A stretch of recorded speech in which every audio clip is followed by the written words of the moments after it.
¿Preferirías que me obsesionara con caballos y boy bands? Gracias por la ayuda. Ok. Ok, pero si la gente apaga el micrófono sería mejor. Por favor, Listo, listo, ya. Déjame sacarte el micrófono a ti para que hagas las preguntas. Dame un segundo. Ok. Ahora. Puedes hablar.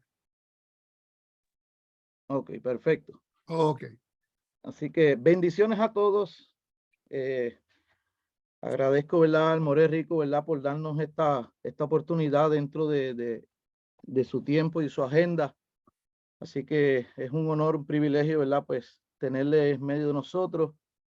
Así que, como he dicho anteriormente, ¿verdad?, somos una comunidad que estamos recién comenzando, ¿verdad? Y aunque los que estamos en la comunidad, pues conocemos un poquito, pero nunca está de más aprender, porque podemos, ¿verdad?, cada día seguir ampliando el conocimiento.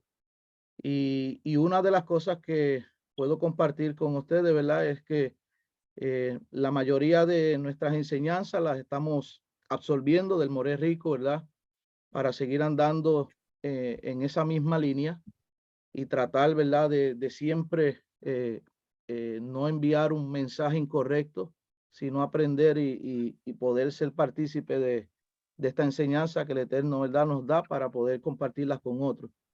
Así que, More, muchas gracias, ¿verdad? Un privilegio.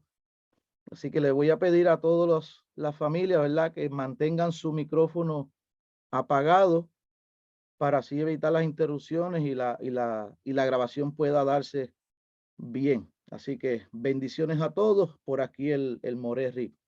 ¿Cuál es tu pregunta? Me ibas a hacer preguntas y ahí podemos comenzar. Sí, como tal, el estudio, ¿verdad?, la enseñanza para este día, es que queremos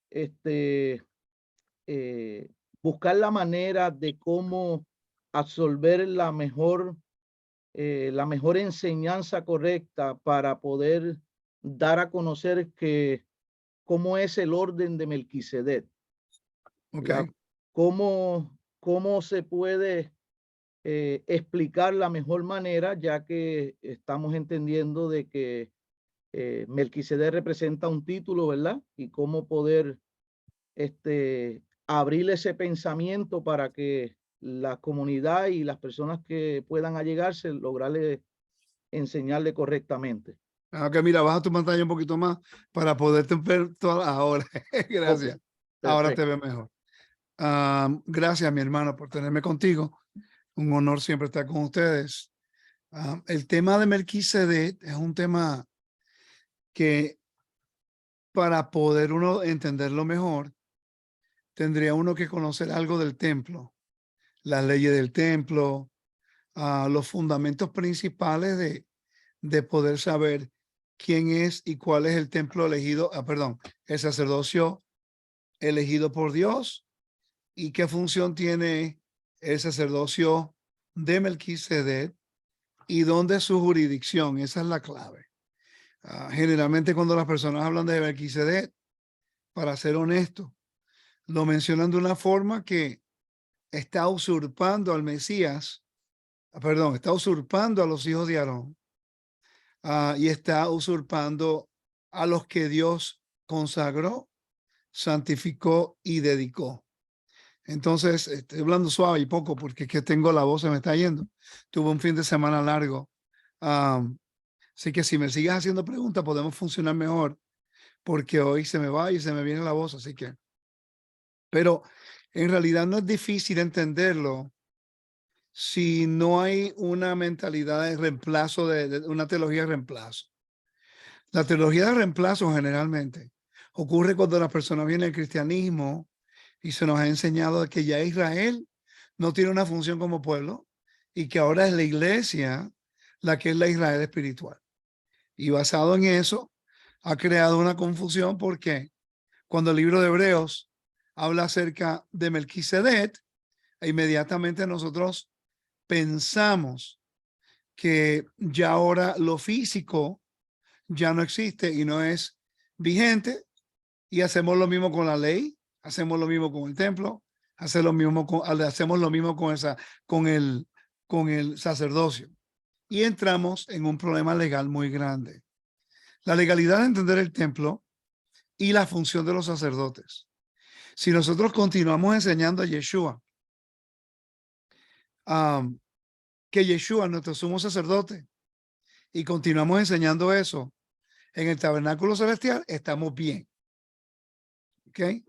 Pero si decimos que ahora todos nosotros somos sacerdotes en el orden de Melquisedec, estamos usurpando la autoridad que Dios le dio a los hijos de Aarón. Y ahí es donde entra el problema, no entender quién fue el que ahora representa en el orden de. No es ni un sacerdocio, es un orden, como una metáfora no es ni una persona. Se dice que Melquisedec era Sem, pero no estamos ni seguros de eso. Entonces el libro de Enoch habla acerca de Melquisedec, el Qumran, el rollo de Melquisedec en el Qumran, porque ellos esperaban a una figura divina hacer el rol en los temas apocalípticos, el rol de Melquisedec. Y de ahí es donde sale ese tipo de enseñanza. Pero también hay algo histórico que el 99%, y le voy a hacer la pregunta acá a los hermanos, voy a poner el chat aquí rapidito, porque me gustaría que contestaran sí o no en el chat. ¿Cuántos de ustedes no saben que hay una teoría educativa, una teología de acuerdo a los educadores, de que el Salmo 110, versículo 4, fueron escritos en el tiempo de Macabeos para que los macabeos o la familia asmoniana justificaran ellos ser sacerdotes y reyes? ¿Cuántos de ustedes no sabían eso? Que los educadores creen que el Salmo 110, versículo 4, fue escrito en el tiempo de la familia asmoniana, después de los macabeos, para ellos justificar de que podían ser reyes y sacerdotes. Y sabían ustedes que eso ha sido un problema y un caos, porque los hijos de Aarón no pueden ser reyes de acuerdo a la Torá. Son dos oficios diferentes. ¿Ok? Trabajan para Dios, pero tienen una función diferente. Entonces, cuando no estudiamos estos temas y nos basamos en entender algo, de acuerdo a como nosotros entendíamos en el sistema religioso, crea un problema muy grande. Y eso es algo que quiero que los hermanos entiendan, de que la Torá prohíbe que un rey sea sacerdote, un sumo sacerdote, o viceversa, que el sumo sacerdote sea un rey. ¿Tiene sentido eso, verdad? Sí, correcto. ¿Tiene otra pregunta? Vamos a hacerlo como preguntas y respuestas y podemos seguir por allá para que sea un poquito dinámico, porque si no me voy por otra línea y empiezo a hablar a lo loco allá. Porque me interesa saber cuáles son las preocupaciones de las personas de algo que en realidad hay poca información bíblica. Lo que hay, ¿cuántos versículos? Un versículo en los Salmos, no aparece en los profetas. Una vez aparece en Génesis capítulo 14 y nunca más hasta el libro de Hebreos. Y de ahí se ha sacado todo esto. No tiene lógica. Sí, porque mayormente cuando entendemos de que Melquisedec representa al Rey de Justicia, entonces la mayor pregunta viene cuando en el libro de Hebreos se habla de que Yeshua viene del orden de Melquisedec. Entonces, ¿a qué se refiere como tal del orden de Melquisedec? Si es la manera de crear, como hemos estado estudiando, que Abraham restauró el caos. Jacob, ¿verdad? Un momento dado restauró el caos. Isaac, de igual forma, Shem, todos estos restauraron el caos y se hicieron sadik, ¿verdad? Entonces, si se refiere directamente a un personaje o se refiere a esa justicia de la forma en que ellos fueron justos. Bueno, ya eso es otro tema, porque está hablando de lo que es el carácter y la personalidad del tipo de el que lo está representando. Melech Tzadik, un rey de justicia. Eso es lo que representa. Entonces, en el tabernáculo, pero en realidad la pregunta tiene que ver mucho más en la forma que lo está utilizando el pueblo. ¿Están utilizando como rey o como un sacerdote? O rey o sacerdote, porque la pregunta para el cuarto aquí me pueden contestar en el chat. ¿Puede un rey ser sacerdote y un sacerdote ser rey a la misma vez en la tierra? Esa es la pregunta que quiero hacerle al grupo. ¿Puede ser un sacerdote, un rey, o puede ser un rey sacerdote en la tierra? Tenemos que preguntar esas cosas, porque mucha gente, eso es lo que están enseñando. Están enseñando de que ahora Yeshua va a ser rey y sacerdote en la tierra, cuando el mismo libro de Hebreos te dice que no puede ser sacerdote. Vamos a Hebreos capítulo 8. Voy a ir aquí en español para que podamos verlo. ¿Ok? Todo un tema que tristemente no se domina y no importa cuánto uno le enseñe, mi hermano. Es impresionante. Entonces, yo lo puedo enseñar 10 días corridos y después el 11 día, el día 11 la gente todavía está confundida. Y honestamente, por no entender el templo, ha creado tanta confusión. Pero seguimos explicando, ¿okay? En nuestro trabajo. Pero vamos al capítulo 8, versículo 7. Y voy a compartir aquí la pantalla un momentico para que podamos leerlo juntos, ¿ok? Y dice, aquí dice el versículo 8, capítulo 8, versículo 4, perdón. Dice del 3 al 4, porque todos somos sacerdotes, está constituido para presentar ofrendas y sacrificios, por lo cual es necesario que éste también tenga algo que ofrecer. Así que si él estuviera sobre la tierra, ni siquiera sería sacerdote, habiendo sacerdotes que presentan las ofrendas según la ley. Entonces mi pregunta vendría siendo, ¿estamos hablando de Yeshua como sumo sacerdote o ahora el pueblo como sacerdotes en el orden de Melquisedec? Eso es lo que estoy tratando de investigar, porque los temas son dos diferentes. Tiene una legalidad diferente. Esa es la pregunta para ti. ¿Qué es lo que estamos cubriendo hoy? ¿El pueblo como sacerdotes de Melquisedec o Yeshua como sumo sacerdote, y por qué? Sí, sería como Yeshua como sumo sacerdote, porque es como, lo que pasa es que por lo menos nuestra congregación, a través de su enseñanza, ¿verdad? Y a través de otros maestros como Walter, nos hemos introducido en esos temas para entender los oficios, cómo se delegaron. Entonces, pues en esa área no tenemos duda en cuanto a que si el pueblo viene del sacerdocio, que eso para nosotros sería ya un invento. Pero en cuanto al oficio de Yeshua, cómo él no puede usurpar esa posición para convertirse en un sacerdote aquí en la tierra, porque como hemos aprendido especialmente en esta fiesta de Hanukkah, ¿cuál fue el problema grave?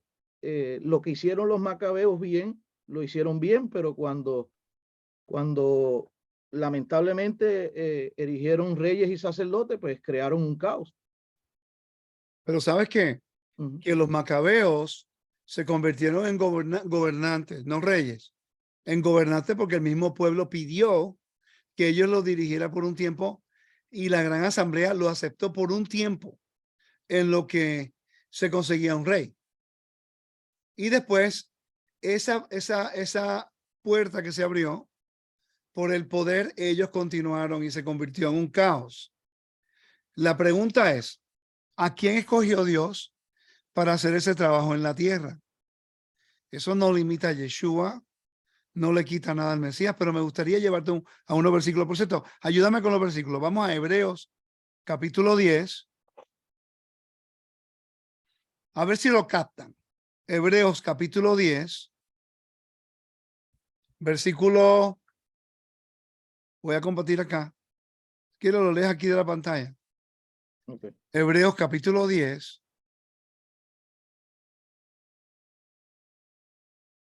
Versículo 11 en adelante. ¿Lo puedes leer, por favor? Y ciertamente todo sacerdote está de pie día tras día, ministrando y ofreciendo muchas veces los mismos sacrificios que nunca pueden quitar los pecados. Pero él, habiendo ofrecido un solo sacrificio por los pecados para siempre, se sentó a la diestra de Dios. ¿Continúo? Sí, pero ¿quién es él ahí? En ese versículo, ¿quién es él? Yeshua. Exacto, ok. Quiero que la audiencia estudiemos el versículo 12 y 13 y 14. No vamos a añadirle, no vamos a quitarle. Vamos a ver lo que dice el Pashá, que es el literal. ¿Ok? O el Peshá. Ok, vamos. Siga leyendo. Esperando de ahí en adelante hasta que sus enemigos sean puestos por estrado de sus pies. Porque por una ofrenda él ha hecho perfectos para siempre a los que son santificados. Entonces, la pregunta para la audiencia es esta.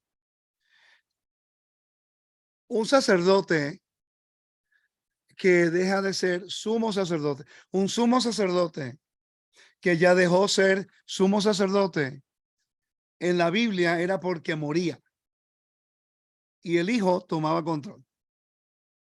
Pero mira qué interesante que en el primer siglo habían sacerdotes, sumos sacerdotes que llegaban hasta cierto punto y después otro compraba el sacerdocio y eliminaban a ese sumo sacerdote y traían a otro que era de la línea de Aarón, Sadoc. Estaban corruptos. Esa familia estaba corrupta. En el primer siglo, Ananías, él se convirtió en el sumo sacerdote y él compraba el sacerdocio de él y de sus 5 hijos y de su yerno. ¿Ok? Entonces, en el caso del primer siglo, una persona podía ser un sumo sacerdote como Ananías, pero él estaba retirado de servir en el templo. ¿Me está siguiendo? Él le tocaba las ofrendas, pero él mismo no hacía la ofrenda del sumo sacerdote en el lugar santísimo porque ya él no estaba haciendo el oficio del sumo sacerdocio porque ya había vendido. Habían comprado el sumo sacerdocio por lo que es el contexto político entre Roma y Herodes y todas esas cosas. Pero si leemos este versículo, nos da la impresión, y yo lo voy a leer de nuevo, después que yo explique esto, de que si entendemos el día de expiación, y te voy a hacer la pregunta, ¿cuántas veces al año se hace el día de expiación? Una vez al año. Ok. Entonces, aquí te está dando la impresión de que Yeshua lo hizo una vez para siempre. La pregunta es ¿por qué? Si en la tierra se hacía una vez al año. Entonces, Yeshua está en el tabernáculo terrenal o en el tabernáculo celestial. Celestial. El tiempo que nos regula a nosotros aquí, ¿regula a Dios y a Yeshua en el cielo? ¿O sí o no? Sí. ¿Seguro? Vamos a pensar lo que dije. El tiempo nos regula a nosotros. La Biblia dice que 1000 años para el Eterno es como un día para Él. Perdón, 1000 años para nosotros es como un día para Él. El calendario es hoy para nosotros. Él no lo necesita. Él establece un calendario para reunirnos con nosotros. ¿Ok? Pero en realidad el tiempo, como lo vemos, años, días, segundos, minutos, horas, eso se aplica solamente para la humanidad. Dios está fuera de la humanidad. Y Yeshua está a la mano derecha del Padre, fuera del tiempo que nos regula a nosotros. Entonces, estaría lícito decir que lo que hizo Yeshua una vez en vez de la tierra todos los años, una vez cubriría antes de la creación del mundo, el tiempo que Yeshua estuvo y a todo en el futuro, porque él está fuera del tiempo. Se pudiera decir eso. Ok, entiendo por dónde viene. Porque en realidad el tiempo lo regula a nosotros, no regula a Dios. Y el mejor ejemplo de esto es cuando te hacen una operación y vas what do they say that? They put you to sleep. Te ponen en la Anestesia local. anestesia. No la local, la anestesia completa. Cuando me operaron la cadera, yo me quedé dormido cuando terminé el Shema, me desperté 2 horas y media más tarde, 3 horas, y se sintió que eran como 2 segundos. Entonces, mi punto es este. El versículo 11, lo voy a leer de nuevo, dice, y ciertamente todo sacerdote está de pie día tras día ministrando y ofreciendo muchas veces los mismos sacrificios que nunca pueden quitar el pecado. La pregunta es, ¿qué pecado estamos hablando aquí?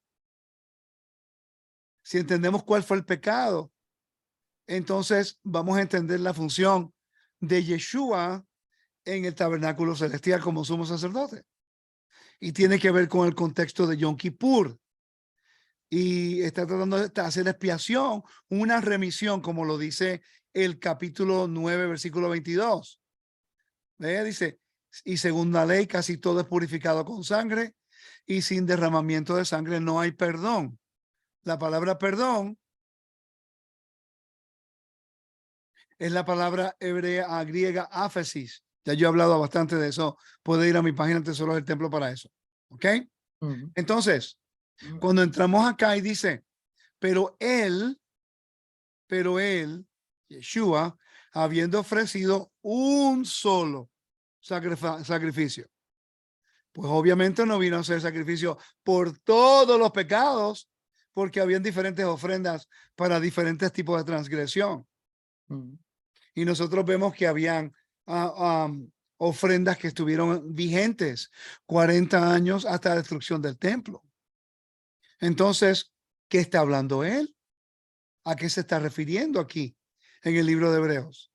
¿Será posible que está hablando de que él hizo la función y el oficio en el tabernáculo celestial de un Yom Kippur fuera del tiempo, que viene para hacer expiación de lo único que no había expiación en el templo, para el pecado en rebelión?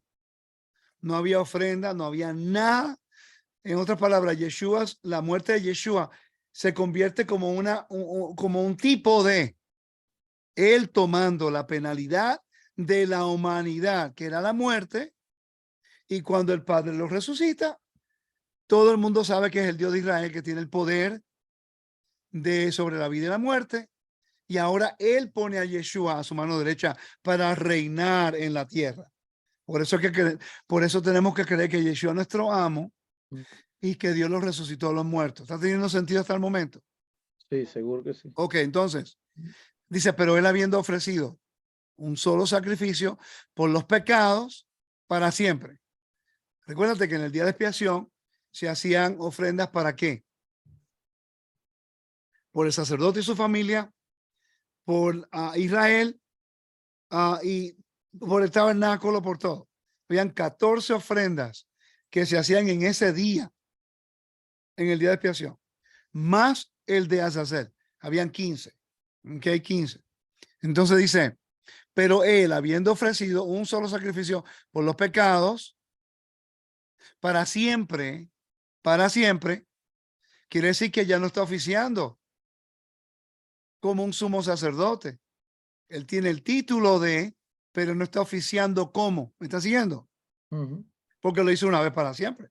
Si no, Ahora se sentó a la diestra del Padre, esperando de ahí en adelante hasta que sus enemigos sean puestos por estado de sus pies. Si lees 1 Corintios, vas a entender que este versículo 13 se refiere a la era mesiánica, porque la era mesiánica es cuando el Eterno somete a todas las naciones bajo la vara de autoridad del Mesías. Y después el libro de Corintios, 1 Corintios 15, versículo 20 al 28 nos dice que después del milenio, después que haya sometido toda autoridad bajo los pies de Yeshua, Yeshua agarra el reino y se lo da al Padre. Y ahí entonces el Padre recibe toda gloria y toda la honra, como dice el versículo 28. ¿Están conmigo, no? Ujú. Entonces, ¿puede ser Yeshua un sumo sacerdote en la tierra? No. Si hubiera sido un sumo sacerdote en la tierra, cuando resucitó, hubiera entrado al templo, hubiera ido al lugar santísimo. Tenía entonces que ofrecer ofrendas en la tierra y no lo hizo. Él resucitó. 40 días estuvo en la tierra. ¿Por qué no entró al templo y dijo, ya yo soy el sumo sacerdote? ¿Por qué no hizo una ofrenda en el altar en el templo? Tienen que hacerse esas preguntas. Nosotros no sabemos ni de Melquisedec en el Nuevo Testamento hasta que el templo va a ser destruido y el libro de Hebreos es escrito a los hebreos desde Italia. Y ahora todo el mundo diciendo que Yeshua va a ser un sumo sacerdote en la tierra. No tiene lógica. No se aplica. No es bíblico. Porque él viene en la tribu de David. Mira, el capítulo 7 lo dice. Capítulo 7. Si vamos al capítulo 7, lo vamos a ver. Dice, pues aquel, ¿lo puedes leer, por favor? Sí. Pues aquel de quien se dicen estas cosas pertenece a otra tribu, de la cual nadie ha servido en el altar, porque es evidente que nuestro Señor descendió de Judá, una tribu de la cual Moisés no dijo nada tocante a sacerdotes. En la tierra Ujú. de Aarón. ¿Ok? Pero mira lo que dice. Y esto es aún más evidente. Si a qué, léete esa parte. Mira aquí, mira lo que dice aquí. Ujú. Si a qué, semejanza. si a semejanza, ¿verdad? Ujú. Quiere decir que Yeshua no es Melquisedec. Él vino a semejanza de uno que se llama Melquisedec, que era un rey de justicia. Mira qué fácil. Si leemos la Biblia, lo vemos. Es a semejanza. Pero para estar seguro, vamos a ir al texto en griego y ahí podemos estar seguros, pues. ¿Cómo cierro esto aquí? A ver si puedo hacerlo. Cuando necesito las cosas que me trabajen bien, nunca me trabajan bien. Dame un segundo. Ahora. Ok, el exam. Yo no sé ni cómo hice esto, pero tranquilo, vamos aquí. Ahora. Ok, vamos a Hebreos, capítulo 7, versículo 17. Y aquí dice, if it's still more clear, if another priest according to the likeness, donde dice semejanza. Ok, likeness. No lo abrió, ¿qué pasó? Sí, que lo hizo aquí. Likeness. Homoeotes. Homoeotes es algo, Homoeotes. un resemblante, algo que es resemblante a eso. El likeness, que me lo cambió todo acá, pero vamos a entrar aquí.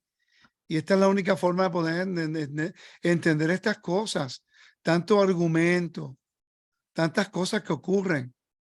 Y yo no entiendo, mire, una pregunta, ¿cuántos de ustedes no se habían dado cuenta que el capítulo 7 dice que Yeshua viene a semejanza de, no dice que es Melquisedec, sino a semejanza de algo? Pongan sí o no, para tener una idea. ¿Ok? Semejanza, ¿no? Entonces dice, ¿cuál era la palabra esta, no? Ahora no sé cuál era. Nada me trabaja. Deme un segundo. Es que todo esto me cambió y no sé cómo arreglarlo. Voy a empezar de nuevo. Ok. Estamos acá con la palabra semejanza. Esta es, ok.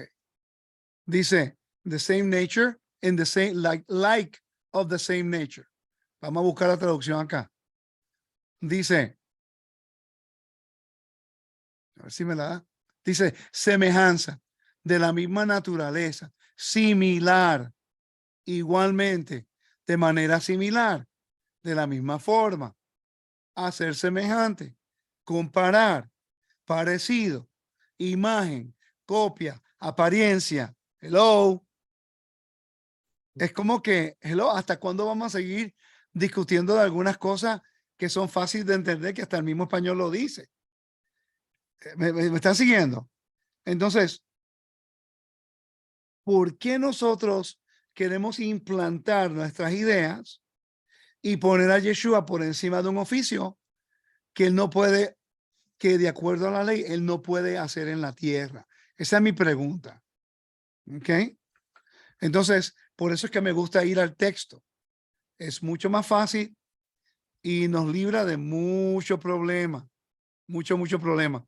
Mira, el capítulo 7, versículo 3 dice, sin padre, sin madre, sin genealogía, no teniendo principio de días ni fin de vida, siendo hecho semejante al Hijo de Dios, permanece para siempre por perpetuidad. Está haciendo el contraste de Aarón con Melquisedec. Que Aarón, Melquisedec, nadie sabe dónde salió. Nadie sabe. Tú lees la Torá y no te dice, no te da una genealogía de él. No te dice dónde vino, a dónde fue, si vivió, dónde salió. Nada, te está diciendo un tipo que se llamaba Melquisedec, que se encontró con Abraham. Hubo un intercambio de convenio y pues, y de ahí nunca se escucha más de Melquisedec en ningún lugar. Y entonces aquí el libro de Hebreos está haciendo un contraste de un sacerdocio que no tiene origen, ¿ok? Que no es de esta tierra. En este caso ese es el contraste. Si puedes leer el versículo 1, ahí lo puedes leer por favor en adelante al 3. Porque este Melquisedec, rey de Salem, sacerdote de Dios Altísimo, el cual se encontró con Abraham cuando éste regresaba de la matanza de los reyes y lo bendijo. Y a quien Abraham le entregó el diezmo de todos los despojos, cuyo nombre significa primeramente Rey de Justicia, y luego también Rey de Salem. Esto es Rey de Paz, sin padre, sin madre, sin genealogía, no teniendo principio de días ni fin de vida, siendo hecho semejante al Hijo de Elohim. Ok, ¿viste? Está haciendo el contraste de aquel Melquisedec que no tiene una explicación de dónde proviene. Esto se llama un midrash. En el judaísmo le llamamos midrashim. Y está haciendo el contraste entre Yeshua, que no es de esta tierra. Y dice que se hizo a semejanza al Hijo de Dios, en otras palabras, porque permanece para siempre. Si Yeshua oficia en el tabernáculo celestial, como no, él no muere, en el tabernáculo permanece como un sacerdote para siempre, pero no puede oficiar en la tierra, en el templo, porque Dios le dio la autoridad a los hijos de Aarón para hacer eso. En la tierra. Estamos hablando de jurisdicción. ¿Ok? De jurisdicción. Entonces, cuando venga el Mesías, obviamente, el Mesías viene a ser un rey de justicia, como rey de justicia, pero no como un sacerdote. Son dos cosas diferentes. El no conocer los roles causa confusión. En el libro de Hebreos, Yeshua, que es un rey de justicia, está haciendo la función de Cohen, de sacerdote, pero en el tabernáculo celestial, donde los hijos de Aarón no pueden oficiar. Cuando Yeshua regrese a la tierra, él viene a ser el rey de justicia en la tierra para ser rey, pero como viene a esta jurisdicción, la cual Dios le ha dado la autoridad a los hijos de Aarón, entonces él sirve solo como rey, pero no como sacerdote en la tierra. Él es el rey de justicia en el cielo y en la tierra, pero en el cielo oficia no como el rey, sino como sacerdote. Y en la tierra oficia como rey y no sacerdote, porque hay orden en el reino. Ese fue el título que se le prometió a él, ser el gobernador de rey, no de sacerdote. Exacto, exacto. Estamos hablando de jurisdicción. Vamos a tomar un ejemplo. Hubo un rey, yo creo que se llamaba Usías, que él trató de hacer el incienso, la ofrenda de incienso en el templo. Y yo creo que como 70 sacerdotes lo sacaron del templo, porque no se suponía que él hiciera ese trabajo. Y en su arrogancia, el Eterno, por su arrogancia, el Eterno le dio lepra.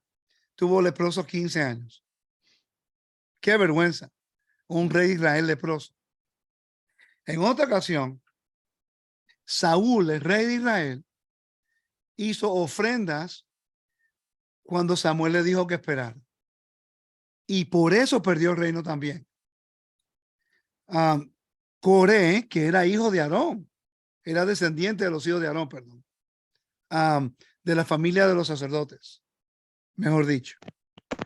Trató de usurpar la autoridad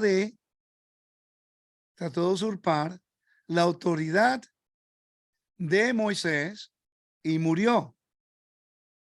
Entonces, tenemos que considerar esos ejemplos para nosotros no usurpar la autoridad que Dios le ha dado a los hijos de Aarón en la tierra.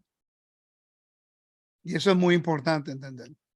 Y si entendemos la función de los hijos de Aarón en la tierra, entonces nosotros vamos a estar claros de cómo es que el reino funciona. Y eso lo dijo el libro de Hebreos, que él ahora se sienta a la mano derecha del Padre, esperando. Ya él hizo la ofrenda, ya él hizo la expiación, ya no está haciendo más expiación.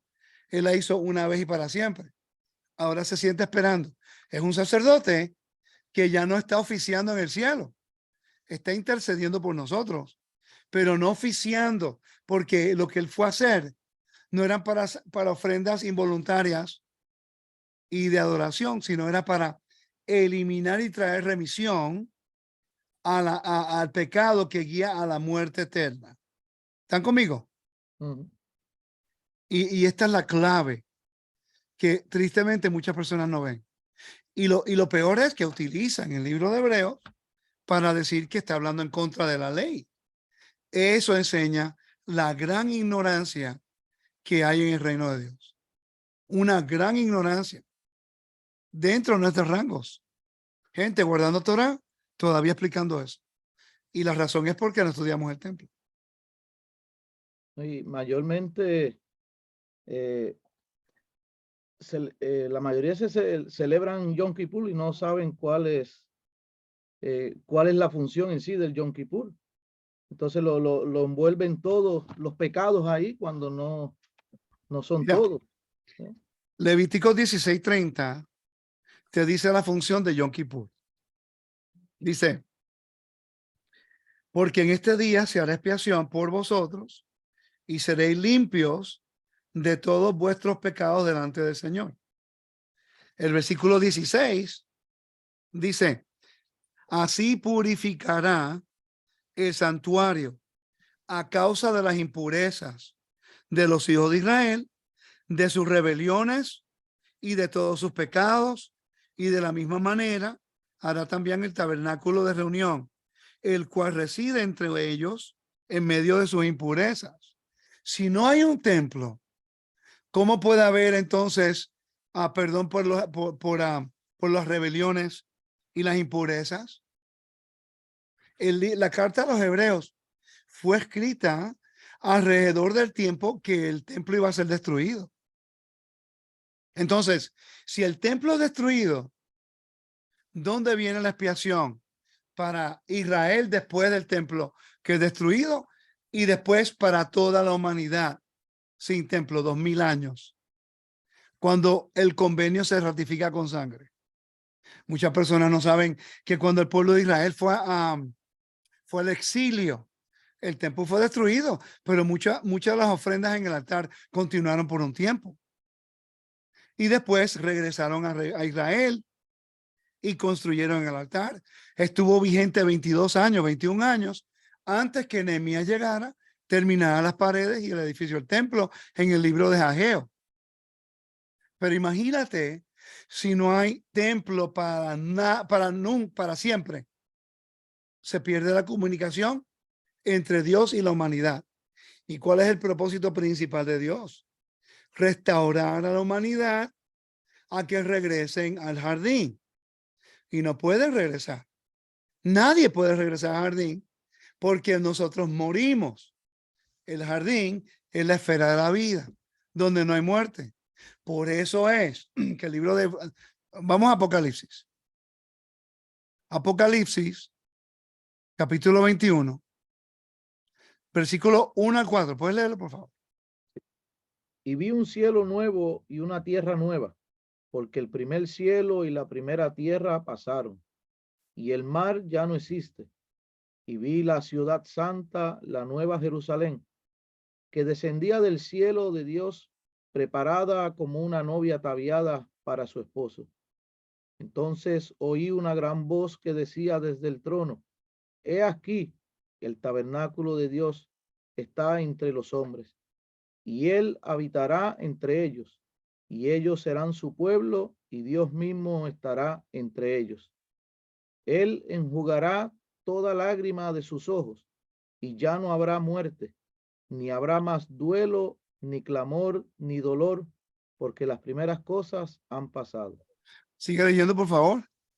Y el que está sentado en el trono dijo: He aquí yo hago nuevas todas las cosas, y añadió: Escribe, porque estas palabras son fieles y verdaderas. También me dijo: Hecho está. Yo soy el alfa y el omega, el principio y el fin. Al que tiene sed, yo le daré gratuitamente de la fuente del agua de la vida. El vencedor heredará estas cosas, y yo seré su Elohim, y él será mi hijo. Pon atención ahora, ¿quién no va a morar en la ciudad? Porque estos pecados son de muerte. Bueno, ya la muerte no va a existir. Es la única forma, porque el Eterno, recuérdate que en el capítulo 4 habla del que está sentado en el trono. ¿Sí o no? Ok. Entonces, que está sentado en el trono, en el versículo 4:9, and whenever the living creatures give glory and honor thanks to the one who's seated on the throne, ¿ve? Es claro que en el capítulo 4 es el Padre que está sentado en el trono. Entonces, ok. Entonces mira lo que dice aquí los pecados, versículo 8. Cada uno de esos pecados dirige a la muerte. Cobardes, incrédulos. La razón por qué es cobardes es porque en el primer siglo, estoy leyendo estos dos libros. Este libro y, te digo ahora, Seek the Welfare of the City. ¿Lo pueden ver bien ahí? Sí. Seek the Wealth. Y este otro es Divine Honors for Caesars. Honores divinos de los Césares. Y aquí habla acerca de los decretos de César. He estado leyendo esto las últimas 2 semanas, validando un punto que yo hice en Roca Eterna, y que mientras lo sigo estudiando, más se sigue validando. Y la razón por qué dice cobardes es porque todos los creyentes en el primer siglo tenían que tomar un juramento de lealtad.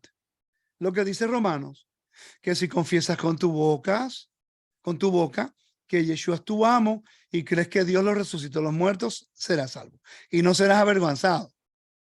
Pero muchos de ellos, cuando se encontraron con lo que era la presión de la persecución, renunciaron a su lealtad y se convirtieron cobardes.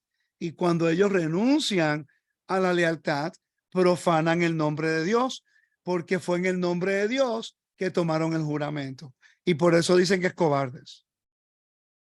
¿Estamos claros con ese contexto? O sea, eso viene siendo como una negación. Exacto, traición. Como una traición. Por cierto, estoy curioso. Déjeme entrar rapidito al texto en griego. curioso, nunca lo había, en realidad, pues, el 21. Y quiero ver lo que dice en el griego. Cowards. Study. Grave Tamik. Ve, aquí solamente te dice que son personas, pues, que tienen miedo, no. Pero cuando estudias el primer siglo en su contexto, te da una idea de qué es el miedo. Son personas que hacen un juramento, las cosas se ponen difíciles y rechazan a Dios y se van con el enemigo. ¿Ok? Incrédulos, abominables, asesinos, inmorales, hechizos, idólatras, los mentirosos. ¿Por qué mentirosos? Generalmente es un slander. Está hablando mal de una persona.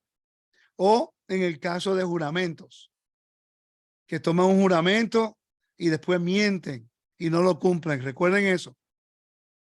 Tendrán su herencia en el lago que arde de fuego con azufre. Esa es la muerte segunda. Pero eso ocurre cuando ya Dios mora en la tierra. ¿Y por qué Dios, el Padre, va a morar? ¿Cómo puede el Padre morar en la tierra? ¿Y por qué no está morando en la tierra hoy día? Porque todavía está la muerte que prevalece en la humanidad. Tiene que la muerte ser completamente eliminada. Y para eso es que viene Yeshua, para establecer el orden, para que el mundo pueda ver que Dios tiene dominio sobre la muerte. Él va a ser el rey que le va a explicar a toda la humanidad que el Dios, su Padre, es el que vence la muerte. Y después, cuando Él lo hace, le entrega el reino. ¿Dónde dice eso? Rico, ¿dónde dice eso? ¿Verdad? Vamos a buscar aquí. Vamos a 1 Corintios. Mira, hay muchas personas hoy día que se aferran tanto a ser cristianos y piensan que porque estamos entendiendo la jerarquía del reino, que estamos rechazando al Mesías. Esa es la ignorancia más grande que yo he visto, Pablo. A mí se está diciendo que yo no creo en Yeshua.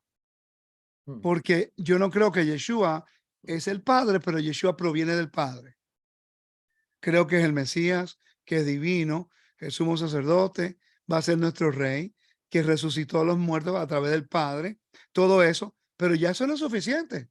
Si yo ahora no creo como ellos, soy un hereje, pues. Eso es triste, que si se sentaran un poquito a estudiar un poco más acerca de la estructura, la jerarquía, podemos llegar a entendimiento que está en la Biblia, que se puede explicar sin minimizar al Mesías, y menos minimizar tampoco a las personas que creen en Yeshua como el Mesías, pero no creen como ellos. Y vamos a ver lo que dice la Biblia. ¿Puedes leer, por favor? Versículo 20 al 28.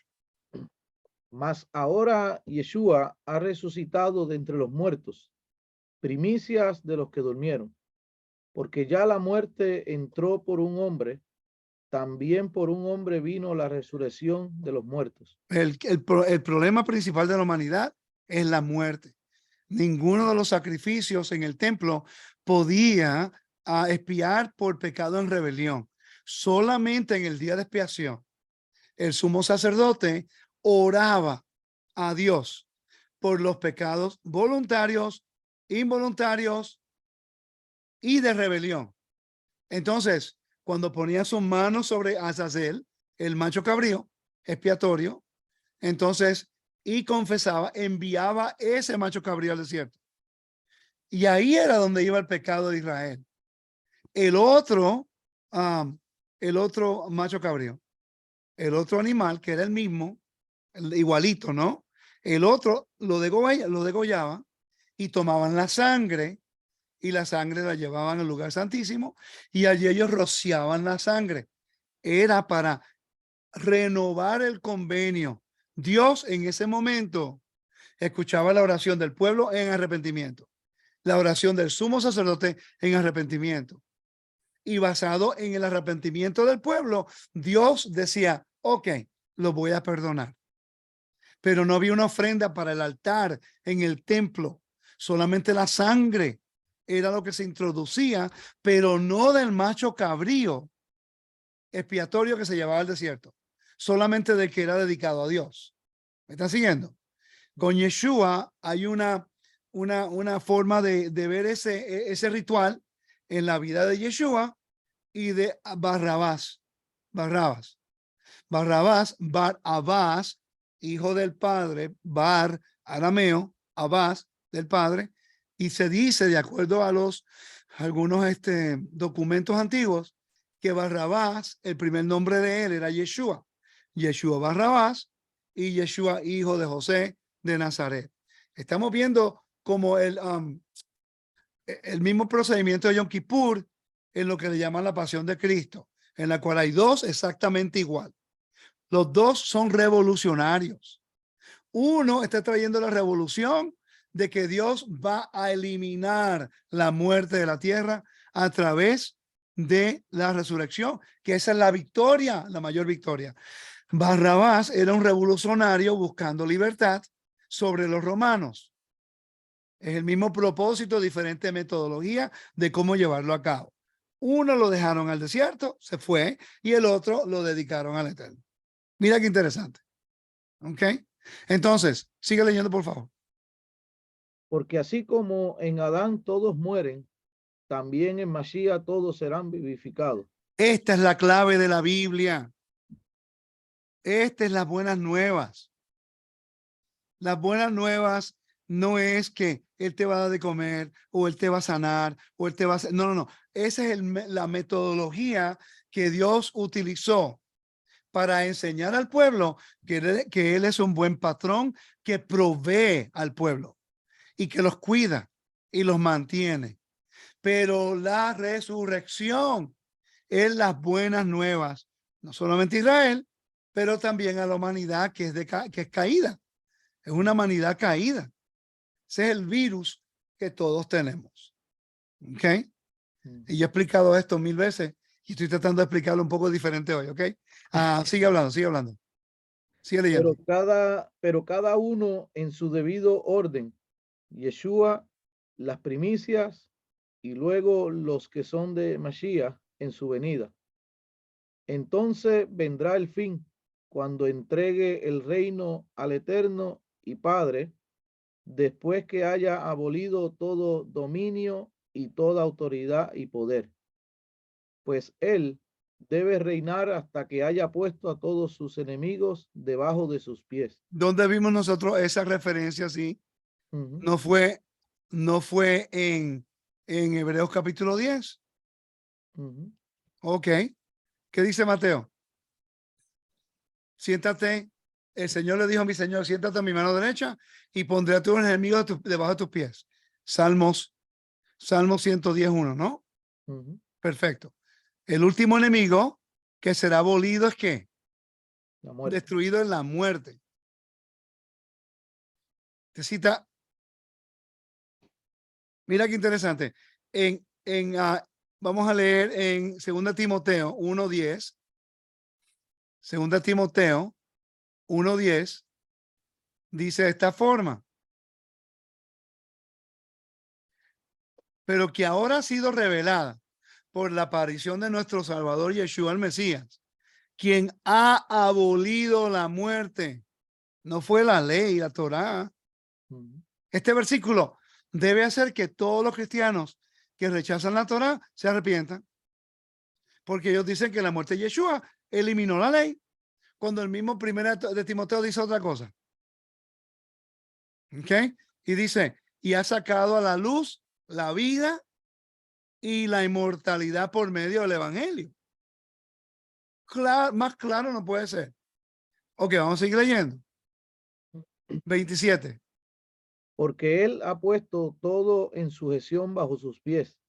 Pero cuando dice que todas las cosas le están sujetas, es evidente que se exceptúa a aquel que ha sometido a él todas las cosas. ¿Quién ha sometido a él todas las cosas? Esa es la pregunta. Tenemos que definir aquí los verbos y el texto. ¿Quién es él y a quién le puso a quién toda la autoridad? Yeshua se la da al Padre. Entonces mira lo que dice aquí. Y cuando todo haya sido sometido a él, entonces también el Hijo mismo se sujetará a aquel que le sujetó a él, que fue el Padre, todas las cosas, para que ¿quién sea qué? Para que Dios sea todo en todos. Oh, no entiendo, pero si Yeshua es el Padre, se va a sujetar al mismo. No lo entiendo. O sea, vamos a leer. No es tan difícil. Entonces, no podemos quitar el contexto del texto porque nos arruina nuestra teología. Porque aquí lo dice, y cuando todo haya sido sometido a él, entonces también el Hijo mismo se sujetará a aquel que sujetó a él todas las cosas para que Dios sea. Entonces, Juan capítulo 17. Ya yo he leído esto 1000 veces. Juan capítulo 17. Así lo encuentro. ¿Qué dice Yeshua? Alzando los ojos al cielo, dijo: Padre, la hora ha llegado, glorifica a tu Hijo, para que el Hijo te glorifique a ti. Por cuanto le diste autoridad sobre todos, por cuanto le diste autoridad sobre todo ser humano, para que dé vida eterna a todos los que tú le has dado. Y esta es la vida eterna, que te conozcan a ti, el único Dios verdadero, pues, y a Yeshua a quien tú has enviado. Mira lo que dice acá. Y yo te glorifiqué en la tierra, habiendo terminado la obra que me diste que hiciera. Y ahora glorifícame tú, Padre, junto contigo, con la gloria que tenía contigo antes que el mundo existiera. Pues me está diciendo que es persistente, pues. Él me lo está diciendo. Yo tengo que creer lo que él dice ahí. Ok, entonces, ¿a quién Dios le dio la autoridad del sacerdocio? De acuerdo a la ley, de acuerdo a la Torah. Vamos a se me está yendo un poco la voz, tengo un poquitico de paciencia, ¿ok? Voy a buscarlo aquí en inglés y después vamos rapidito al texto, porque los tengo marcados. ¿Están pasándola bien? Bueno, Estoy contestando tu pregunta, espero que sí, ¿ok? sí, seguro que sí. Ok, Y dentro de esas otras más, ok, ya perfecto. no hay que explicarlas. Sí, vamos a ir acá. Tengo algo aquí.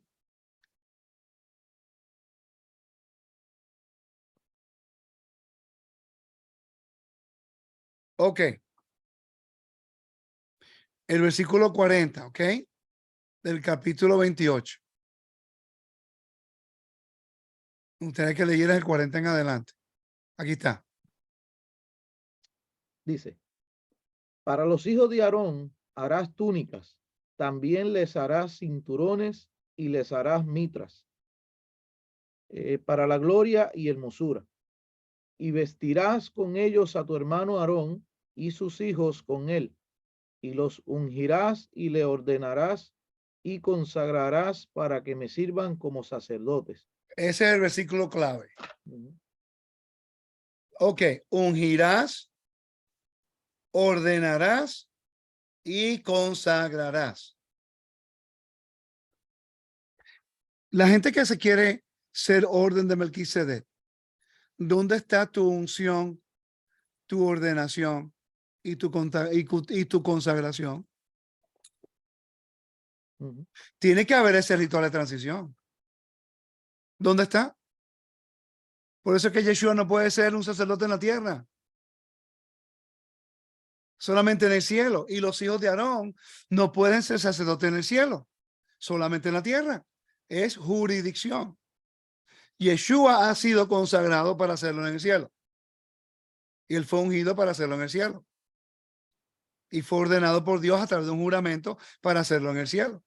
Pero ninguno de nosotros hemos sido ni ungidos, ni ordenados, ni consagrados para hacer orden de Melquisedec en ningún lugar. Los hijos de Aarón sí. Ujú. Quiere decir que legalmente ellos son los que llegan allí. Y decirme a mí, no, que hemos sido sellados con el Espíritu Santo.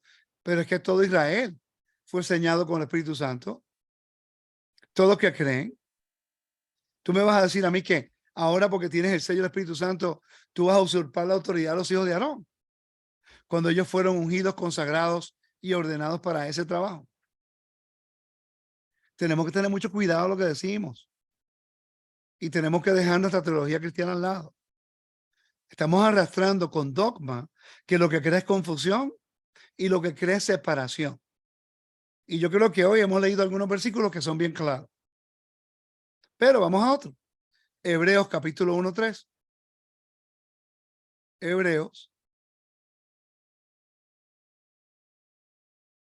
capítulo 1:3. Que por cierto, lo he leído en inglés unas cuantas veces y lo he enseñado unas cuantas veces ya en español, pero tengo que hacerlo de nuevo. Dice, vamos a leerlo acá rapidito, lo voy a traducir para que lo puedan leer conmigo. Y dice que es el resplandor de su gloria y la representación de su esencia. ¿Ok? Es Yeshua, que es la representación. Vamos a buscar esa palabra, representación en griego. Por eso es que ahora le están tirando a los maestros. Por eso es que ahora le están tirando la educación. Por eso es que ahora están diciendo si no hay espíritu, no hay nada. Que la educación no sirve si no hay espíritu. Porque a veces se quieren establecer su propia teología, dogma, y cuando uno lo dice, no, vamos a buscar aquí, qué es lo que dice acá, porque el espíritu no se puede alinear con algo que va en contra de la Biblia. Y cuando probamos las cosas bíblicamente, con evidencia, ahora no tenemos el Espíritu de Dios, pues. Porque no puedo ser manipulado. Esa es la razón. Porque no me vas a manipular. Porque la Biblia dice una cosa que no es lo que se está diciendo del púlpito. Entonces volvemos a lo mismo que se hacía en el cristianismo. Tenemos que escuchar el espíritu del líder, porque si no lo escuchamos, entonces ahora no tenemos el Espíritu Santo, no importa si queremos aprender o no. ¿Qué dice acá? Representación. Vamos a buscarlo en el griego. Carácter. Volvemos de nuevo. Es el único lugar donde aparece, es en el Nuevo Testamento. Una vez en el Nuevo Testamento. Lo voy a poner aquí para que lo puedan leer conmigo. ¿Ok? No sé si lo puedes leer. ¿Tú lo puedes leer ahí? Es muy pequeño. Sí, son muy pequeños. Dice, en el Nuevo Testamento, carácter, que es representación, se encuentra solo una vez en el Nuevo Testamento. El Mesías es el carácter, o el sello mismo de su naturaleza. ¿Ok? Es decir, aquel en quien Dios ha estampado o impreso su ser. Mira lo que dice. Este es el griego. Este no es Rico hablando. Esta es la evidencia de los educadores cristianos para después que no digan que soy uno buscando budaísmo. ¿Ok? Y dice que se desarrolla por una voluntad que busca ajustarse a unos principios. Del mismo modo, cuando Hebreos 5:8 declara que Yeshua aprendió la obediencia por medio de lo que padeció, no se piensa en que nuestro concepto de formación del carácter probablemente se relaciona con la obediencia del Hijo del Padre puesta a prueba la tentación. ¿Ok? El Hijo posee el sello de la naturaleza de Dios, del mismo modo que Él es. ¿Ok? La refulgencia del esplendor de Dios. Quien no lo ve, quien lo ve y lo reconoce, ve y conoce al Padre. Y Él lo dijo, si tú me ves al Padre, es como Adán. Adán era la imagen del Dios invisible. Lo dice el texto. ¿Ok?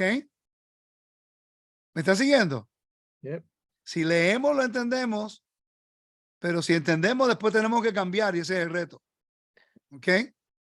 Y no queremos cambiar. Entonces dice, vamos a seguir acá porque no quiero leerlo todo, sino vamos a leer esta parte aquí. Dice, el contexto de Hebreo 1 deja claro que el propósito del escritor era subrayar la gloria del Hijo que había entrado en la historia y la singularidad de la revelación de Dios en el único. El versículo 3 tenemos probablemente un himno primitivo como en Filipenses 2:6 y 1 Timoteo 3:16. El hijo que controla el principio y el fin. ¿Okay? Se encuentra en una relación única con Dios, cuya refulgencia, y te da el griego ahí, o sello, carácter, él es. No dice que es el Padre. ¿Ok? Y dice, con el universo que él sostiene. ¿Ok? La epístola se ocupa por igual del Mesías preexistente, del histórico y del glorificado, en quien tenemos nuestro verdadero sumo sacerdote, comentando la palabra carácter. F.F. Bruce, uno de los educadores más sobresalientes en el mundo educativo cristiano, lo dice. Así como la imagen y la subinscripción de una moneda corresponde exactamente al dispositivo del troquel. Así el Hijo de Dios lleva el mismo sello de su naturaleza. Eso es lo que significa la palabra. Eso lo dice el mismo griego. ¿Ok? Mire, dice el griego, la palabra griega carácter, que solo aparece aquí en el Nuevo Testamento, expresa esta verdad de manera aún más enfática que eikon, que se usa en otros lugares para denotar a Cristo como la imagen de Dios, como 2 Corintios 4:1 y Colosenses 1:15. Así como la gloria está realmente en la refulgencia, así la sustancia del griego hipótesis, de Dios está realmente en Mesías, que es su impronta, su exacta representación y encarnación. ¿Ok? Entonces ahora Yeshua viene para hacer un trabajo de espiar en el tabernáculo celestial cuando el templo iba a ser destruido, porque no iba a haber una manera de acercarse a Dios. Y qué mejor forma de poder hacer el trabajo que enviar a su propio hijo. Adán, voy a Génesis capítulo 1 para que puedan verlo conmigo. 1:26. 1:26 dice: y Dios dijo, hagamos al hombre a nuestra imagen y semejanza. La palabra imagen, image. Vamos a buscarlo acá. Salem, estatua, una columna inscrita, ídolo, imagen, réplica. Hello, ahí lo dice. Claramente lo dice, que él iba a ser la imagen de Dios en la tierra. Adán hizo el trabajo. Por eso es que 1 Corintios te dice que por un hombre Adán entró la muerte, por el último Adán viene la vida eterna. Hello. Ahora, Adán no hizo el trabajo. Después Noé no hizo el trabajo. Después Israel no hizo el trabajo. Los profetas continuaron hablando al pueblo: regresen, arrepiéntanse, sean obedientes para hacer la imagen de Dios, la réplica de su esencia. Y de repente ellos no hicieron el trabajo. Y después Dios dice, perfecto, yo traigo a mi hijo. Y él lo hizo para que nosotros seamos levantados y hacer el trabajo que Yeshua hizo, ser la imagen de él en la tierra. Lo único que no somos el Mesías. Somos representantes del reino de Dios a través de Yeshua. ¿Sí o no? Ujú. Y tampoco lo estamos haciendo bien, porque ahora están quitando al Padre y poniendo al Hijo. Ujú. Entonces, ahora todo el mundo es un sacerdote de un orden de Melquisedec que no existe en el Nuevo Testamento en referencia al pueblo de Dios. Melquisedec. Estamos hablando del sacerdocio Melquisedec. Eso es un invento y no es bíblico. Yo lo enseñé y no está bien. Tuve que arrepentirme y cambiar, porque la evidencia está clara. Vamos a Ezequiel, capítulo 44, pues. Interesante que ya la Biblia no es suficiente. Ahora la gente cambia el contexto bíblico porque dice que quieren el Espíritu. Ahora mira, pues, ¿tú recuerdas cuando éramos pastores y éramos líderes? ¿Nos decíamos lo mismo? Oh, no importa que tenga la Biblia. Puedes en una escuela tener todo el conocimiento, pero si no tienes el Espíritu que te revela como tú interpretaste, entonces no es bíblico. Ujú.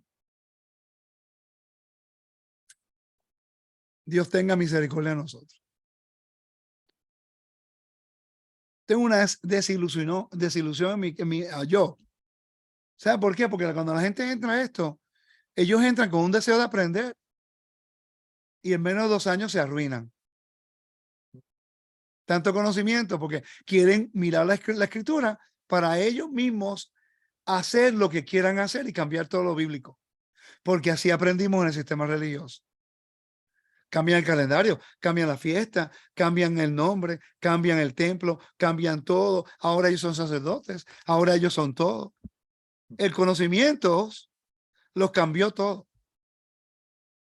Pero el que quiere estudiar a buscar el contexto, el espíritu no está con ellos.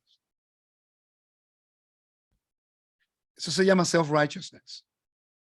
I don't know how to say that in Spanish. Pero tenemos nosotros que reconocer dónde vamos. ¿Okay? ¿Puedes leer el versículo 15, por favor? Pero los sacerdotes, pero los sacerdotes levitas, hijo de Sadoc, que se ocupaban de guardar mi santuario, cuando los hijos de Israel se alejaron de mí, se acercaron a mí para servirme, y estarán delante de mí para ofrecerme la grosura y la sangre, declara el Rey de Reyes. Ok, entonces, ¿quiénes son los que van a estar en el milenio oficiando? Los hijos de Sadoc. No dice Melquisedec, ¿verdad que no? No. Ok. Y dice ahí, ¿ellos quién? ¿Quiénes son ellos aquí? ¿Los hijos de quién?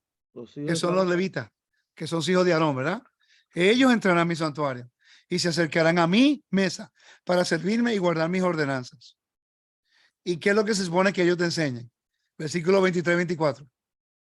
Ellos enseñarán a mi pueblo a discernir entre lo sagrado y lo profano, y harán que ellos sepan distinguir entre lo inmundo y lo limpio. En un pleito actuarán como jueces, lo decidirán conforme a mis ordenanzas, y también guardarán mis leyes y mis estatutos en todas mis fiestas señaladas, y santificarán mis días de reposo. Santificarán mis días de reposo. Ellos son los que santifican Pesaj. Ellos son los que santifican las nuevas lunas. Ellos son los que santifican las fiestas. No somos nosotros que entramos ayer. Nosotros proclamamos la santidad, pero ellos la declaran de acuerdo a la Biblia. Entonces Melquisedec se ha convertido en un tema que en realidad es simple. El tema que en realidad es simple. Que el único que viene en el orden de Melquisedec es Yeshua. Pero en la tierra no puede oficiar. Solamente en el tabernáculo celestial. Y que en la tierra solamente los hijos de Aarón pueden hacerlo porque fueron ungidos, ordenados y santificados, consagrados para ese trabajo. Y ahí no hay ningún problema. Cuando venga el Mesías, él viene como rey de la tribu de David. Él viene a oficiar como rey. Y en la historia de Israel, los únicos que oficiaron como sacerdotes y reyes a la vez, eso fue un caos. Eso fue la familia amoniana, porque no fue ordenado por Dios. Ellos usurparon la autoridad del reinado y por eso fue que entró Herodes. Herodes fue la consecuencia de esa usurpación. Espero te haya contestado la pregunta. Seguro que sí. No sé si algún hermano, ¿verdad?, desea hacer alguna pregunta. Tengo como 10, 15 minuticos más porque se me está yendo la voz, pero que levanten su mano y pueden venir. Uno a la vez. Póngalo ahí en el chat, ¿verdad? Para que, ahí está, Isabela. Ok, Isabela, puede entrar al micrófono. Shalom. Shalom. Usted estuvo leyendo en Apocalipsis, dice que va a haber una tierra nueva. Pues en el cristianismo siempre nos enseñaron que iba a ser otra tierra. ¿Es esta que va a ser restaurada? Sí, eso lo podemos ver nosotros. Vamos a ir allá al texto en griego para que podamos verlo, ¿ok? Sí. Te voy a compartir de nuevo, dame un segundo. En Apocalipsis, capítulo 21, versículo, la palabra nuevo es kainos, kainos, que es como refrescar, nuevo pero refrescado, no es nuevo como algo nuevo, que newness, renewed, make new, consagrar, renovar. La palabra nuevo es neas, como un niño recién nacido, ¿ok? Entonces, yo pienso que la mejor traducción vendría siendo una tierra renovada, cielos y tierra renovada. ¿Por qué? Porque en Génesis capítulo 8, perdón, sí, Génesis capítulo 8, voy a ir a la 9 porque está aquí. Dice, mientras la tierra permanezca, la siembra y la siega, el frío y el calor, el verano y el invierno, el día y la noche nunca cesarán. Entonces la Biblia dice que de sábado en sábado, después del milenio viene Dios y va a morar en la tierra. Va a ser renovada, pero no puede ser otra, de acuerdo a la evidencia. Ok, y cuando todas las cosas sean restauradas, ¿es con la venida de Yeshua o después? O sea, ¿Restaurada si en va a qué, ser, restaurada en qué sí. concepto, en qué contexto? O sea, que todas las cosas se van a renovar. O sea, digamos, este, el conocimiento que tenemos de la Torah, digamos, a nivel mundial y todo el reino, ¿se va a renovar con la venida de Yeshua o durante el gobierno como rey? Es que la venida del Mesías es el gobierno como rey y ahí es cuando él va a restaurar todo. Él va a traer orden al cosmos de nuevo. Y ahí es donde él va a traer toda la tierra el sometimiento a Dios. Cuando él someta la tierra al sometimiento a Dios, ahí es cuando entonces él le da reino al Padre, de acuerdo a lo que la Biblia nos dice. Y si las cosas van a ser renovadas, quiere decir que, o sea, la maldición sobre que van a nacer espinas y cardos en la tierra, ¿eso será que va a desaparecer o eso ya no tiene nada que ver en la tierra restaurada? ¿Qué maldición dijo usted? O sea, que maldita será la tierra por tu causa y le van a nacer espinos y cardos. O Yo sea, él pienso, cuando... mi opinión acerca de eso vendría siendo después del milenio, cuando Dios mora, así como lo hizo en Génesis. Cuando Dios descansó, reinó con Adán, con la humanidad, en su perfección. Ahí es con lo mismo creo que va a ocurrir de nuevo. Bien, muchísimas gracias por permitirnos entrar en la clase. Shalom. Oh, un placer. Me gustaría hacer una pregunta, no en crítica, porque es que estoy curioso. ¿Por qué le dicen Yeshua cuando en el hebreo es Yeshua? No entiendo. ¿De dónde sacan el Sua cuando el Shin se pronuncia como un She? ¿Alguien me puede explicar? Pues yo pienso que es por la forma como uno lo encuentra escrito por ahí, Yeshua. No, siempre ha sido en hebreo Yeshua, Yahoshua, como un She. Yo no entiendo por qué siguen diciendo de Yeshua. Es una crítica, solamente para entender, porque hay diferentes traducciones y sigo escuchando eso y no digo, y yo voy a Israel todo el tiempo y nunca le dicen Yahoshua, le dicen Yahoshua a Josué y a Yeshua. Es solamente para estar claro. Gracias. Bien. Ok, Rosario. Shalom, More. Shalom.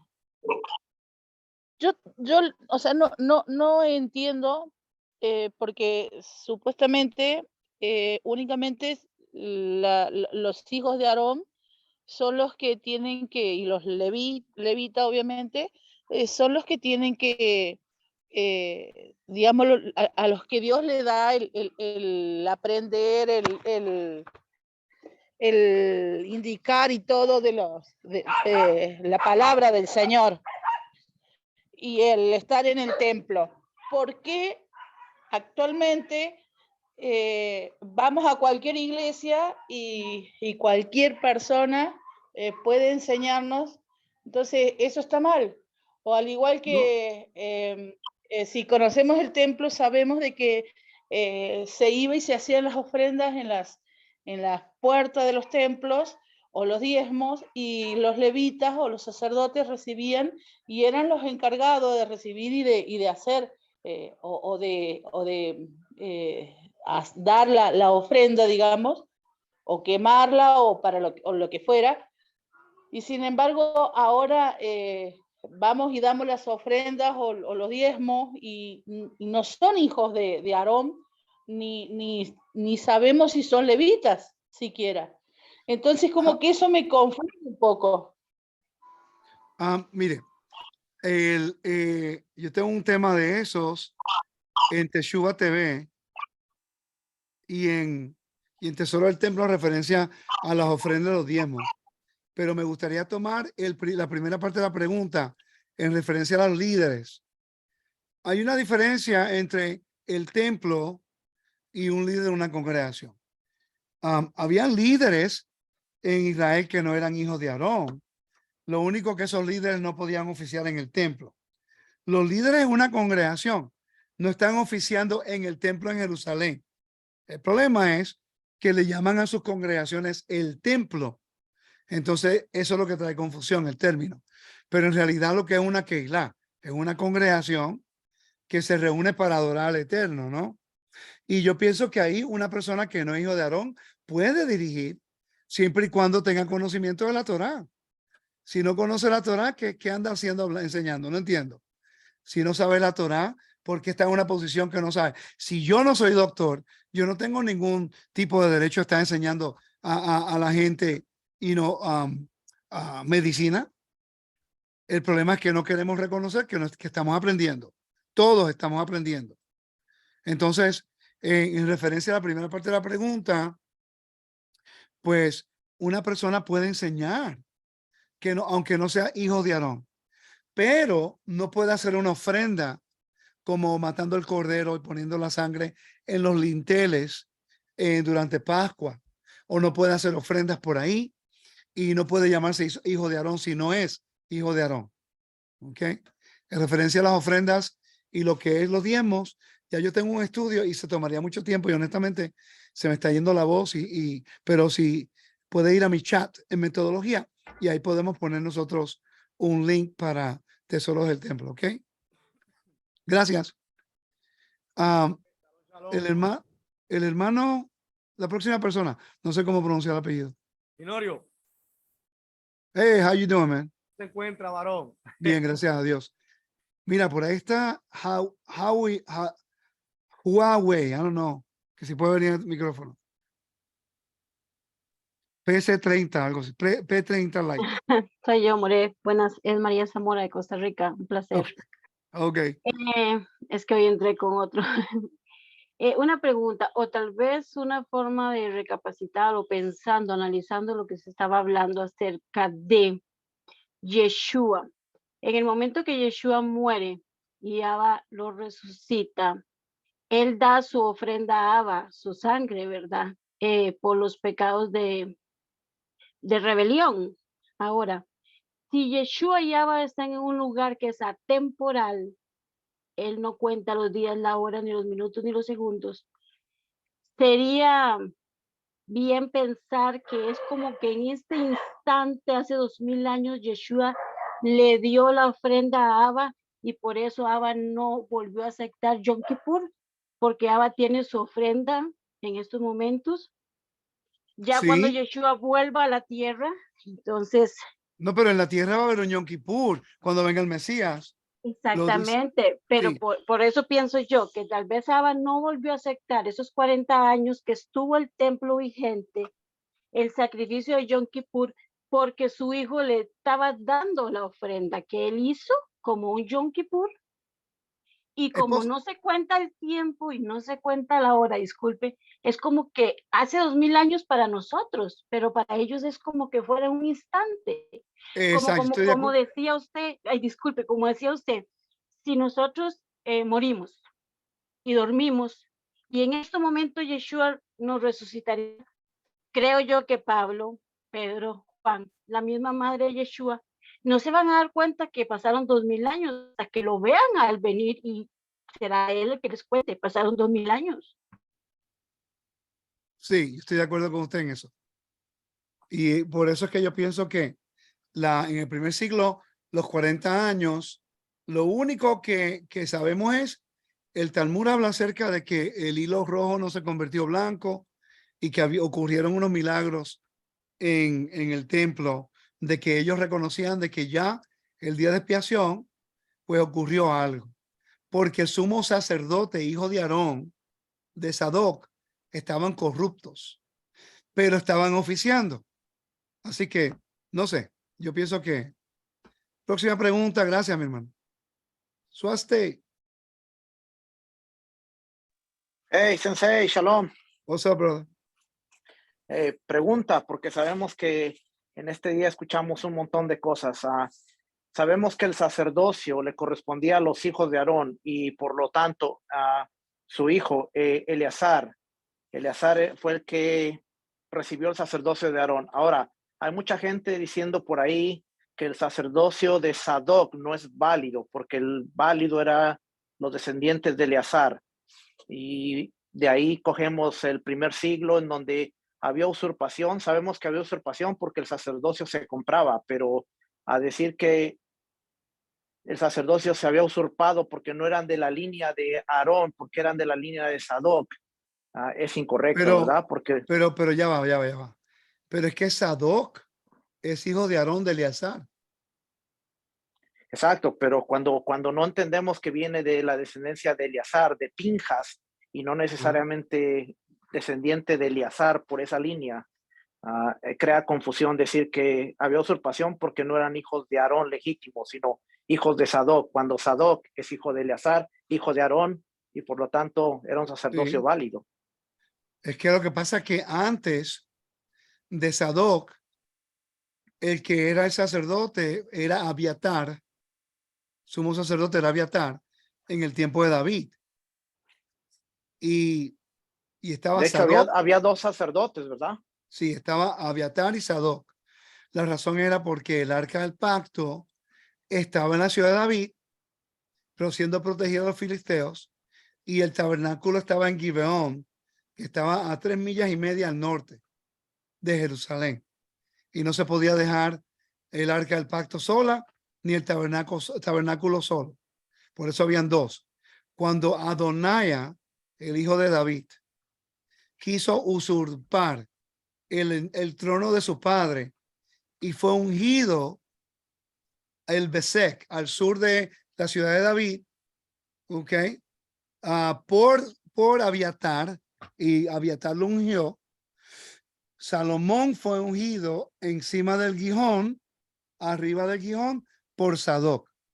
Por la lealtad de Sadoc a David, entonces Abiatar fue exiliado y sus descendientes nunca se les permitió que ellos oficiaran dentro del templo.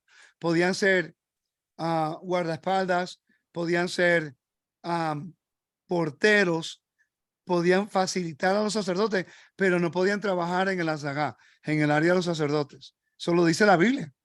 Entonces, en el primer siglo, todos eran hijos de Sadoc, los que eran sumos sacerdotes, pero se habían corrompido.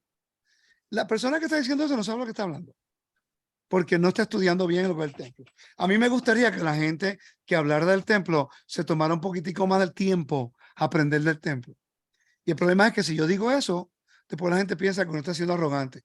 No, familia, llevo 23 años estudiando un tema y creo que aunque me falta mucho para aprender, lo domino bastante bien para que venga cualquier persona que empezó ayer, dice otra cosa y todo el mundo se va detrás de lo que dice otra cosa. No entiendo. Llega el momento como que, tú sabes, ¿hasta cuándo? ¿No? Gracias. Gracias.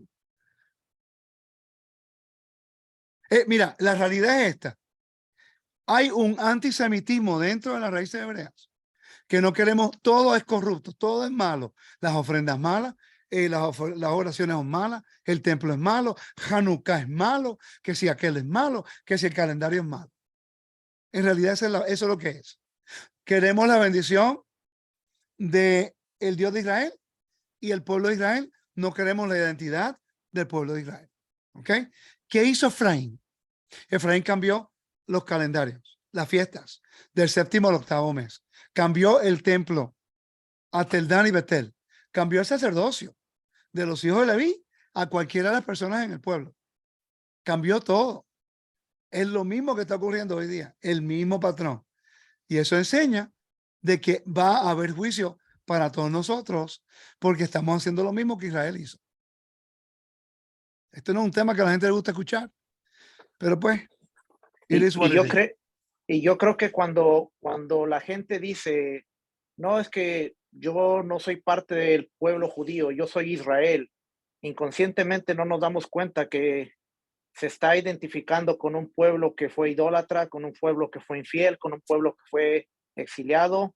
Y sí, sabemos que Yeshua vino por las ovejas perdidas de la casa de Israel, pero para traerlas a restauración y volverlas un pueblo, pero seguimos con esa diferencia de yo soy la casa de Israel, ellos son la casa de Judá, y ese es el antisemitismo, lamentablemente. No, y el problema que está ocurriendo también es que hemos sido injertados al olivo natural y Pablo nos dijo de que no habláramos en contra del olivo natural y se está haciendo eso. Pero ya ese es otro tema. Gracias, mi hermano. El hermano Nicolás. Shalom, More, ¿cómo estás? Muy bien, gracias. Esta es la segunda pregunta, le hice una esta mañana acerca de la vaca roja por el chat.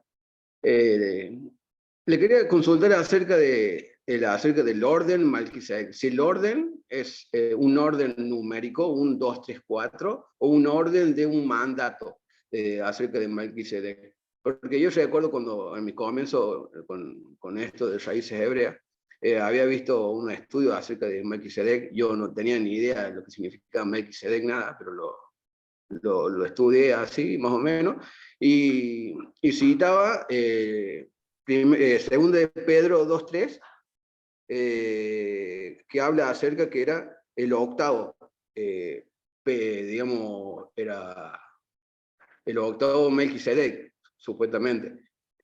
Por eso le pregunto si era un orden de número o un orden de mandato. De número no creo. Orden, la palabra orden en el griego. Taxis. Taxis. Como una sucesión, appointed, order. En realidad no estoy seguro, pero no es de un orden de número, porque la Biblia solamente habla de uno. Podemos especular de que Adán era en el orden de Melquisedec, pero no, eso no lo dice en ningún lado. Eso es algo que yo enseñé y no era correcto. Regulación, una regla, posiblemente un oficio. Ni lo mismo, ni la misma palabra griega te dice específicamente lo que es. Orderly attitude, nadie sabe.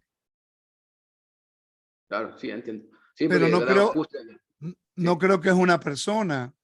No creo que son diferentes personas que eran sacerdotes. Se puede especular, pero ni el mismo judaísmo creo que habla de eso. Bien, More. No sé más de eso, no sé más de eso. Bueno, muchas gracias, More. Ok.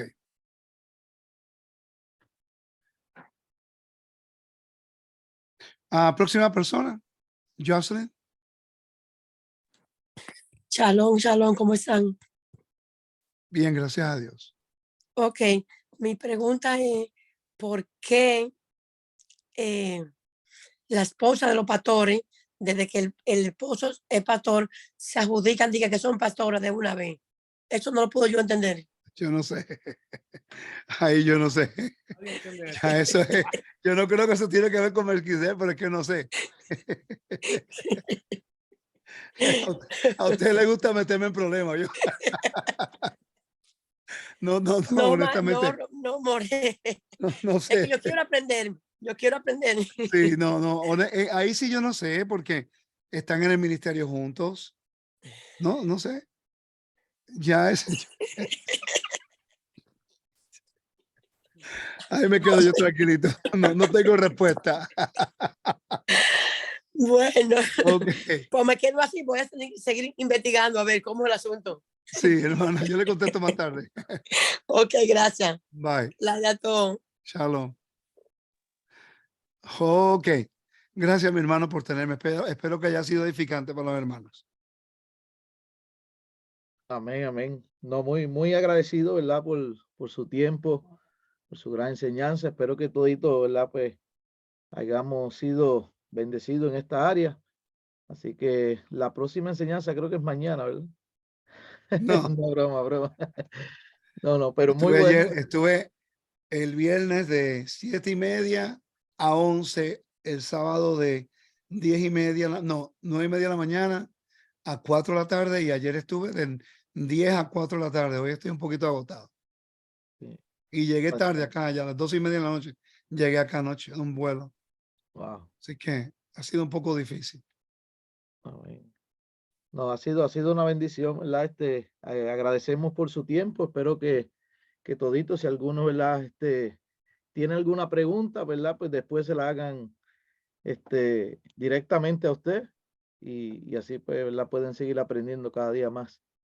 Así que después, en otro tiempo, ¿verdad? Pues necesitamos más de su ayuda en otros temas, pero con el favor del Eterno más adelante. Siempre a sus órdenes, y a los hermanos que están. ¿Dónde que usted está? En New York, ¿verdad? En Jersey, En Connecticut. Connecticut.